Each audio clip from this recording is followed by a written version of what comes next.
Releasing in Australian cinemas shortly is a new Australian film called The Kink, and it's my great pleasure to be speaking to the director and lead actor of The Kink, David Field. David, welcome to Movie Metropolis.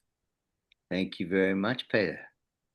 Now, this is such an intriguing dark comedy that was written by and produced by Alkinos Tsilimidos, who you've worked with before.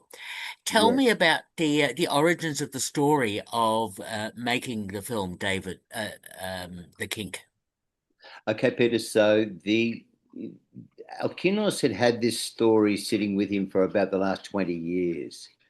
And he'd heard this story of this woman in America who had a son had gotten married on the sly because he was too scared to tell her. And so she ordered a hit on the girlfriend or the wife. And he always thought that was such a kind of ludicrous situation, which it is. And we were sitting talking one day, talking about writing scripts or something. And I think he was feeling a little bit, I'm not quite sure what I've got in me or anything. We started chatting, and then 3 or 4 days later, he said, "Hey, guess I've actually finished this script." And I went, "What? So sorry." And he this thing had just fallen out of him. So he did a few more drafts, obviously, and got it really tight. And I read it and I just thought, this is fantastically crazy.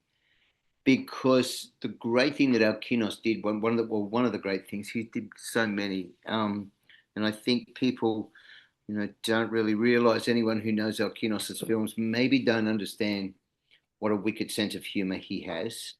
He, because his films as a director and as a writer have probably been a little bit more, uh, dramatic. Although I'm not quite sure. Taverna's kind of a tongue-in-cheek piece, so it's probably a diversion. But the rest are pretty intense, dark Mm. pieces.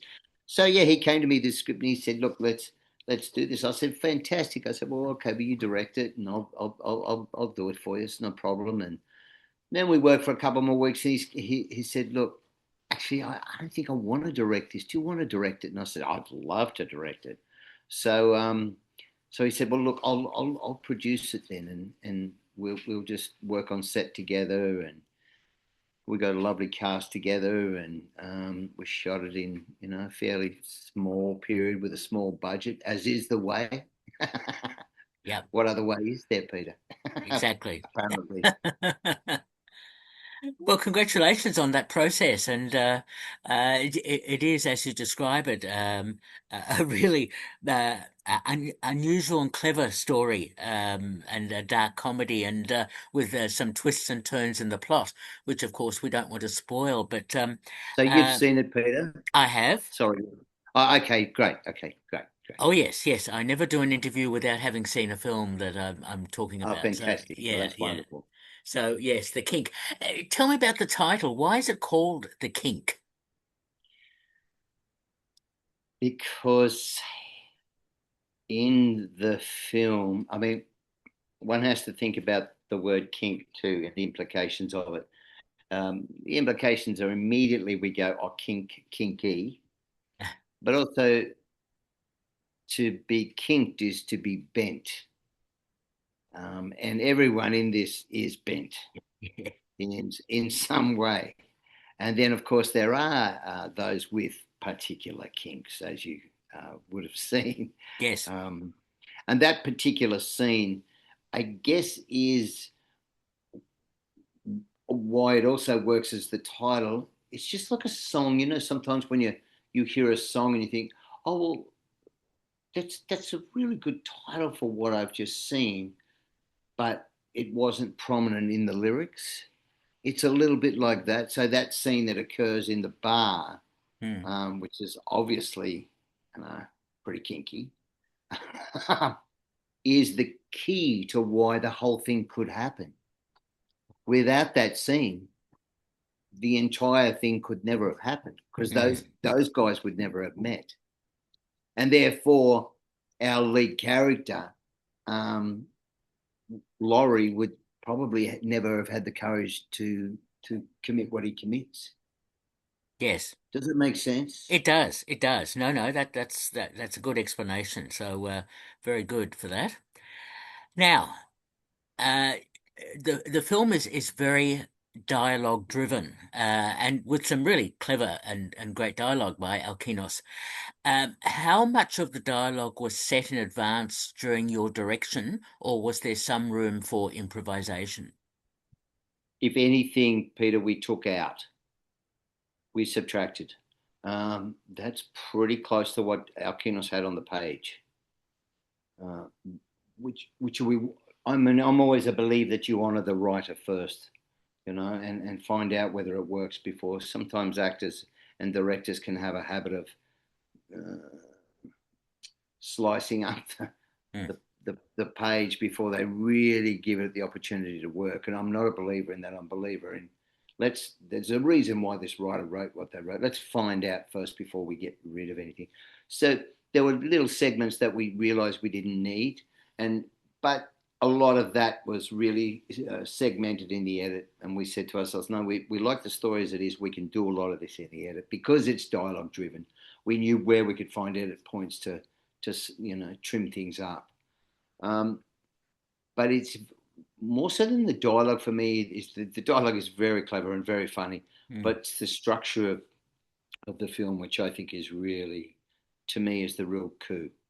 Um, the backwards and forths, the 3 weeks before, 2 days before, that the audience is having to catch up with. Oh God, that's what. Oh no, that's So it helps set up where we're heading toward. And then I think things like, we have the temptation to write very American scripts in this country in terms of how we finish films. We need the Cinderella story all the time.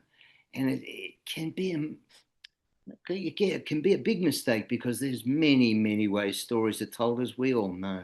Hmm. If one goes back to Russian literature or any kind of literature across the world, there are many, many ways to finish a story. And I think we've become a little galvanized into that kind of American trope of Hollywood finishing films.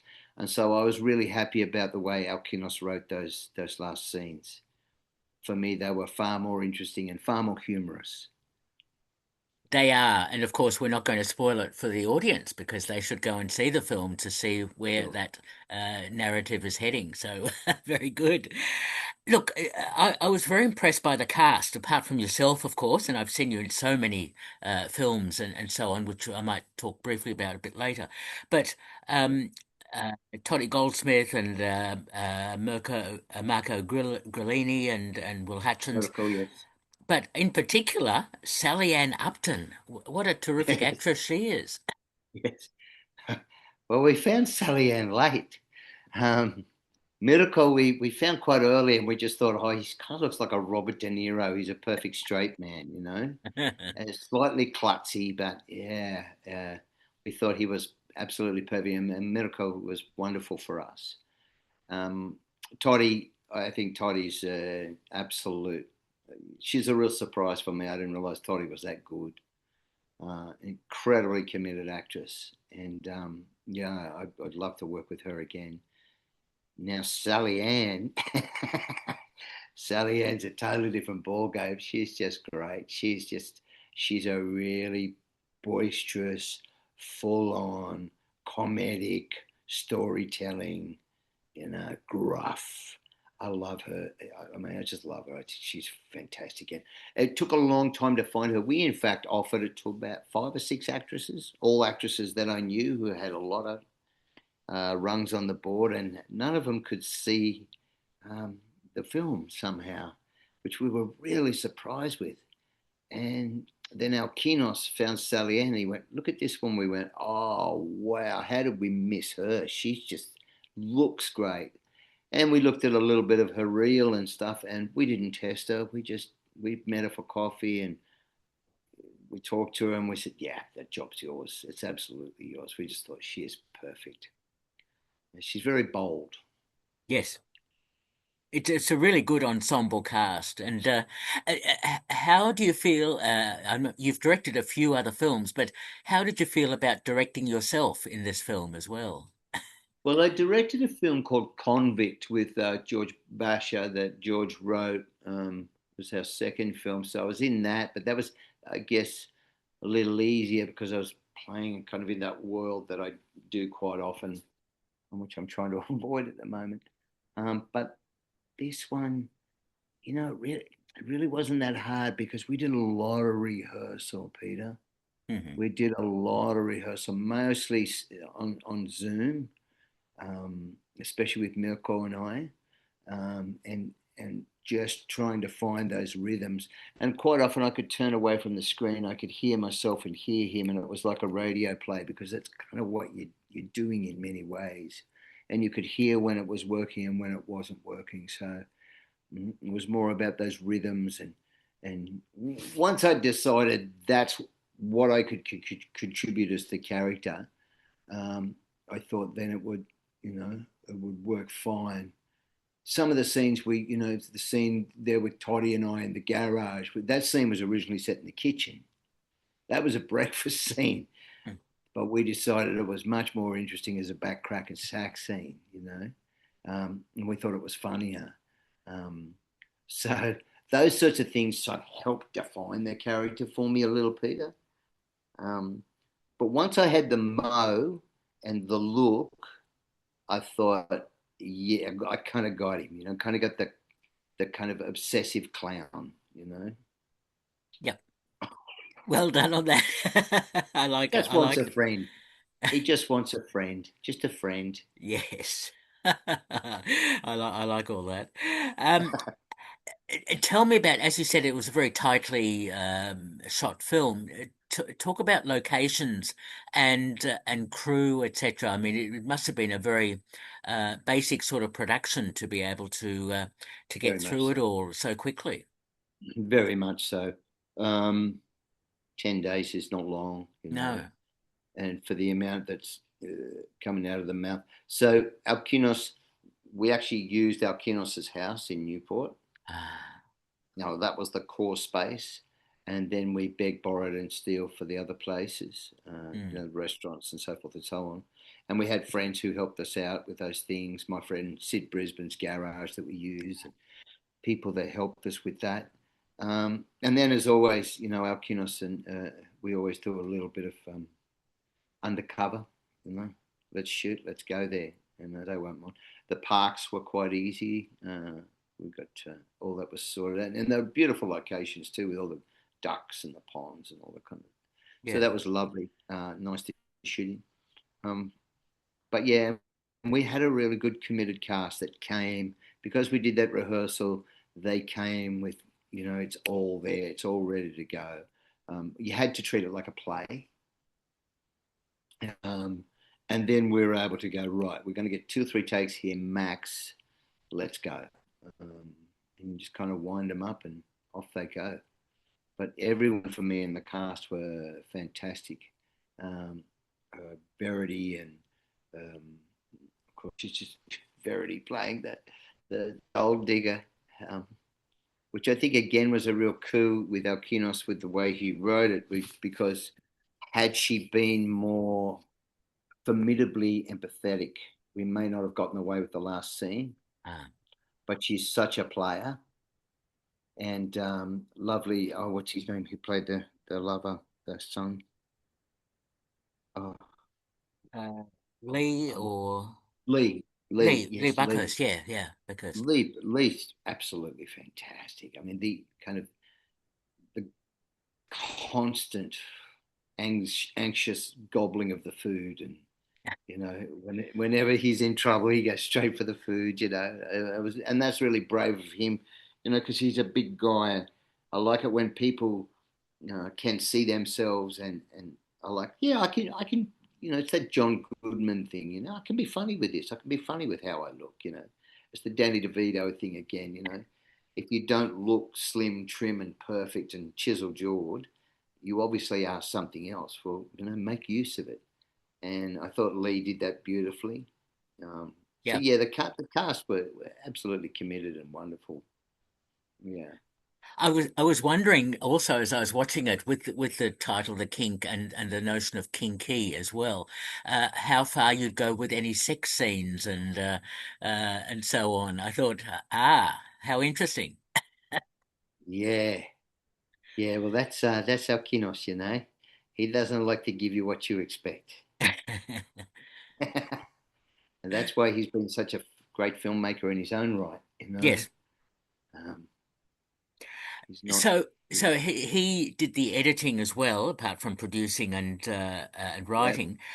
Did you work with Alkinos in terms of the edit? yeah, yeah. We worked hand in hand pretty well from Hmm. beginning to end, with everything. The music, all the music we sourced. Right. We sourced all that online, and we had an idea when we started. I said to Alkino, I said it'd be great to almost give it a. If one thinks about those wonderful Woody Allen films of the '70s, or sometimes the European, Italian, Spanish, French films, Almodovar, have this beautiful Hmm. European circus music, I would call it almost. So Yep. the first track we found was Berlin Circus, and we went, that's us, there it is. So we kept sourcing along those lines to take it out of the Australiana, um, which I think was really important. Perhaps it gives it a little more of a world feel and certainly more of a European feel. Yes. Oh, definitely. I had that sort of European feel to it, and as I watched it, so I thought it would go well overseas because it has that sort of a feeling to it. One hopes. Who knows? Who knows, Peter? It's a crapshoot, baby. It's a crapshoot. It's a crap. I know, understand. The Australian film industry is not an easy one to traverse. I do understand that very, very well. Yeah, but I think you're right. When we made it, we went, Spain, Italy, Yeah, England, those European, Portugal, those sorts of countries. We thought France, we thought might really yeah, get it. You know. yes, I agree. Now, The Kink, I think, did it first premiere last year at the Greek Film Festival? Yes, I thought yes, so. Yeah, yeah. yes. So tell me about how the film is rolling out now. Well, it's with a wonderful company in the States who will be selling it, distributing and selling the film.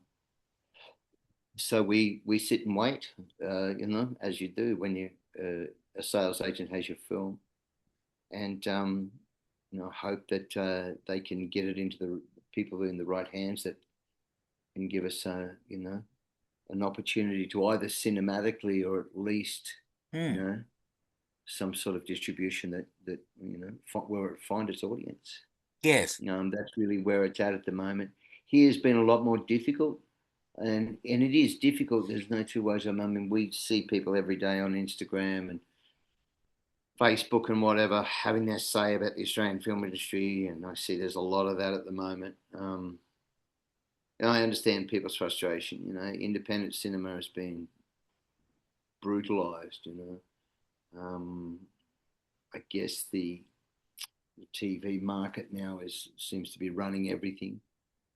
Yeah. The streams seem to be Yeah. running everything, and that makes it a lot more difficult. I think it's a shame that we don't have. Oh, I think it's a shame that the government over the last 20, 30 years, 40 years hadn't bought cinemas in capital cities. At least Sydney, Melbourne, you would think would have an Australian owned cinema, you know, that say Screen Australia own and run, or something like that. Well, once Hmm. something like that would have been. I just think kept the audience much more in touch with where the industry is, what it's doing, and also to remind the Australian audience just how wonderful Australian films have been. Yes, Um, and I think now it's just so much more difficult, Peter, as you know. it But I'm not here is. to whinge about it. It is what it is. You know. Yeah, but no, I do understand what you're saying. I mean, in Melbourne, the closest you'll get is Acme, which is a really good outlet and is Australian film supporter Yes, as a cinema. Um, but in Sydney might be more difficult. Yeah. Sydney much more difficult. I mean, you still have here at Yarraville, you have the Nova. Yes. There's a nice array of cinemas here that are much more supportive, I think, than Sydney. Sydney got rid of Dave's, the Valhalla, Yep. the Mandarin. They all went. Chauvel. Real Yeah. shame. There's a little cinema. There's another film that I've got at the moment, which is a documentary that we're screening on Sunday in Sydney. And there's a little cinema in Commonwealth Street in Surrey Hills, which has opened up, which is nice. It's only a small cinema, 50, 60 Ah, people. But at least I think those sorts of things are really important. yes, Um, exactly. and Well, it'd be you can't, nice. you can't, Yep. you can't start a wave without tension. You know, Yes. oscillation is required. I- mm, Good philosophy. Yes, I understand. Um, because I'm thinking the Kink would be a good example of a film that would have some good Q&A screenings at selected cinemas. For example, in Yeah. Melbourne, because that's how I've seen a number of Australian films try to get audiences and so on. Yeah, well, we'll see how we go. We went out to that wonderful film festival in Winton in Western Queensland, Ah, and it's a good Australian film festival. That okay. was a month and a half ago, and that was probably the first time we screened it. It was about 50, 60 people that saw the Kink there. Probably the first time we screened it to completely raw who knew nothing about the film, and the response was just fantastic. People were laughing a lot, and you know, if you're doing comedy, it's better than death. If they're having a giggle. Yeah, another good Huh? philosophy, yes. Another joke. David, just to round up the interview, and I certainly suggest recommend people go and see the Kink whenever does get a screening. You'll have over 100 credits to your name. It's incredible how many films you've appeared in Oh, as an okay. actor, and it's what always intrigues me is how do you decide if that is the basis of the way it works, what films, productions, etc. you decide to appear in? Some's for love, some's for visa, some's for both. Aha, fair enough. Yeah. I mean, I just never really had the hankering to go to Hollywood. Just purely, it was difficult for me because I had kids late, and I didn't really want to, leave my kids when they were young, So, and then by then, kind of, I just kind of lost the urge. I mean, sometimes, right now, I was just reading a script this morning someone sent me, and I just looked at it and went, yeah, it's a good script, but I don't want to play that character again. Hmm. So I think I'm getting to that stage where I'm getting really fussy. Like, you know, give me the person at the pound that loves dogs, or you know, I don't care if it's 5 scenes less. I'd rather play something that I haven't played before. Right. So the crim cop type theme, it's all well and good, and if it's a great original piece, sure, I'd be interested. But other than that, really kind of brushing that stuff aside. That's Yeah. why this one was good. He's such a Yeah. um, great character because he's so positive and so helpful, you know, and Yes. so psychotic. Yes. What a good combo. Yeah, so you kind of get, there's a clown in there, which I really enjoyed. So it was, Yes. very different. So I appreciate Alkinos writing that for me because, he said to me, no, this one's, don't worry, you got to do this one. Yes. So yeah, this one's going to be fun. Perhaps you might want to diversify into directing more films as well. Well, this is the fourth one. I've got another one that I've got yeah, I've got actually two more that I've got that are penned already. It's just a matter of raising finance and moving forward with those. Ah, Yeah, yeah. okay. Oh, Good there's luck with always something those. in the pot. Good. Always something in the pot, Peter. That is good to hear. That is very Yeah, good to hear, David. yeah. Excellent. Look, congratulations on the kink. Um, uh, uh, Audiences look out for it. It'll turn up somewhere soon, hopefully. Yeah, we hope. Yeah, we're absolutely, because I We think it do hope. deserves to be seen. And we've been speaking to David Field, who's the director and lead actor of The Kink. David, thank you so much for talking with me. That's a total pleasure, Peter. Thank you. You're always so, you know what you're talking about, and that's a wonderful thing. Yeah. Appreciate it. Thank you so much. All the Bless you, best. mate. Thank Okay. you, Peter. See you later. Bye Bye now. bye.